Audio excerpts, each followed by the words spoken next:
Falcons will be kicking things off with Kyle Pitts getting the franchise tag, the first of the season, and I dig it. It makes sense. He had a very nice career resurgence this year too. I think up to 5 touchdowns this year, and if the trajectory continues, he'll get number 6 next year.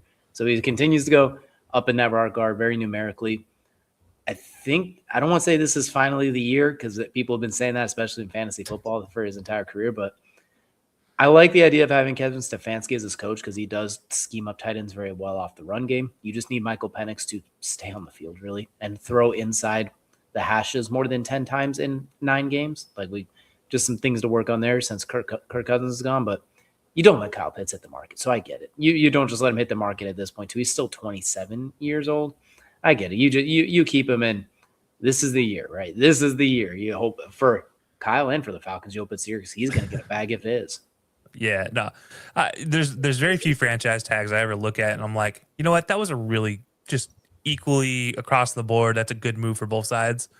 Oftentimes it's like, a player that's like, why are you franchising that guy? Like, why don't you just pay that guy? With Kyle Pitts, he's been so down. It's like, okay, we'll accept like you had a really good year, you had an in-between year, and then you had a very bad year. Let's just see if we can get a great year out of you again before we potentially talk about a full-on contract extension.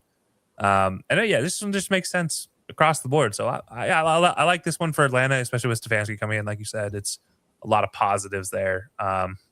Everybody gets healthy on that team. It's a much different conversation for next year. And the one thing we've never disagreed on and we can fully support is the fact that Kevin Stefanski loves play action and loves throwing the ball to the tight end on play action and doesn't mind his tight ends running real routes. His receivers, on the other hand, much different conversation. But his tight ends, they run real routes. Drake London's about to be transformed into a deep ball, jump ball merchant, unfortunately, and Kyle Pitts is about to go ballistic if Penix can just stay healthy and throw something besides those 15-yard out routes, deadly accurate, and the random 9 balls. I need something. Something, Michael, anything. But and stay on the field. I'll say, and we all know what's going to really happen is Bijan's going to carry the ball like 30 times in game 1, and you're going to be like, oh, great. I should have just never taken anybody from Kyle from Atlanta other than Bijan, but we'll be fine. It'll somehow work its way out. Then around playoff time is when we'll see Tyler Algier, who might not even be on the team, randomly emerge or something ridiculous like that. They'll sign him as a free agent in October just to spite people. But every time. Speaking of Kyle Pitts getting franchise tagged, it's about that time where we're going to see the franchise tag start pouring in. March 4th is the deadline, heading right into free agency. The question is, who are we going to see next for the tag? I think there's some really good options out there. Kelcey, I'll let you go first. Who are some guys you think are bound for the tag? Honestly, I feel like franchise tag is such a joke nowadays that it's going to be anybody. I wish I had rid of it. I would not complain. Yeah, if it was like rule change galore, and then it's like, oh, hey, first thing we're going to take off is franchise tag instead of, I don't care anymore. But yeah, it's. Well, I don't know. I'll let you go first. You go first on this one. I'll come back to my answer. We're going to start with arguably the top-rated free agent that's available, and Tyler Linderbaum. I think there's a good they do have an offer out there reportedly that will make him the highest paid center. The question is, does he want more? Or is that true? Or what's the guarantees? Or what's the ins and the ands and the cranks and the crannies of the contract? But if the Ravens are smart, they are not letting that man hit the open market because there are 29 teams that will gladly give him whatever bag he asks for. And then 30 that will get really close. You're not going to find very many centers better than Tyler Linderbaum, and especially at his age range and what he offers. And they're going to be running the ball next year. That's just my hypothesis. I believe they will be running the ball next year, and that's exactly who you want leading the way up the gut. So I think Tyler Linderbaum's the first one that stands out for me. Next one, it's all but obvious it's going to be George Pickens at this point. They have to keep him. He was awesome last year until like the last 2.5 games, give or take. But for the most part, he was awesome. You traded for him, so you're not going to let him go. You saw that dynamic of having him and CeeDee when they were together healthy, and even when CeeDee was out. It just makes too much sense. And I think Dak really enjoys having that bigger X-type receiver that he could kind of just put the ball in his vicinity for while CeeDee is cooking all over across the field. If they want to actually turn this thing around and not continue to be embarrassed for the Micah trade, you bring back George Pickens. And I don't know if they'll get – I could see them not wanting to give him $35 million a year or anything like that at this point because those last couple of games was a little concerning. So I feel like he's all but bound for the franchise tag. If nothing else, so they could sign him in like 2 months. They just don't want him to hit the open market for the same reason, because then the Raiders will be like, Mendoza needs somebody to throw to. Here's your $30 million. We got it. Like, we're not worried about it right now. Just come here and catch bombs from Mendoza, please. Yeah, no, that's fair. You know what? I don't hate either of those options.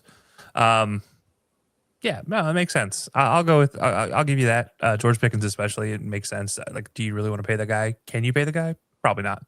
Can you pay him for a year? Yeah. Long term, probably not. On that same vein, I think looking at it more than thinking about it, I think Super Bowl MVP, potentially franchise tag, Kenneth Walker, K9. He's definitely an option. I don't know if Seattle can pay him long term. I think they should. I feel like they should. Every Seahawks fans feel like they should. He hasn't done anything wrong, but at the same time, we all know how running backs go in the league.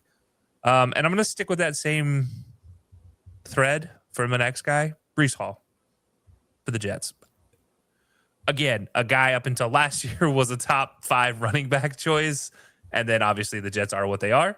And so you're like, all right, well, that offense is awful, so maybe we don't give it to him. And Justin Fields was going to, quote unquote, take some of his rush attempts. Well, that didn't happen. Still ended up with 1,000 yards, 4 touchdowns. So still had a good season.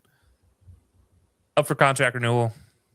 Do the Jets really want to try to spend a bank right now when they don't even know what their coaching future is going to look like after a year? Because it's the Jets.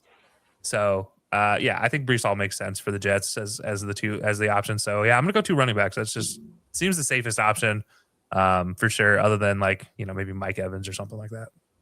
I hope the Jets don't franchise tag him, because I want to see him not on the Jets. So I really hope they don't. Like, I hope there's like, you know what? No, we don't need you. And then he goes to not Kansas City, and we can see Breece Hall back in action in full force. That's the dream. But yeah, well, like hey, said, Dallas needs a running back anytime soon.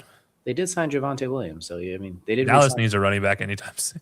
Oh, Javonte was all right. He was fine.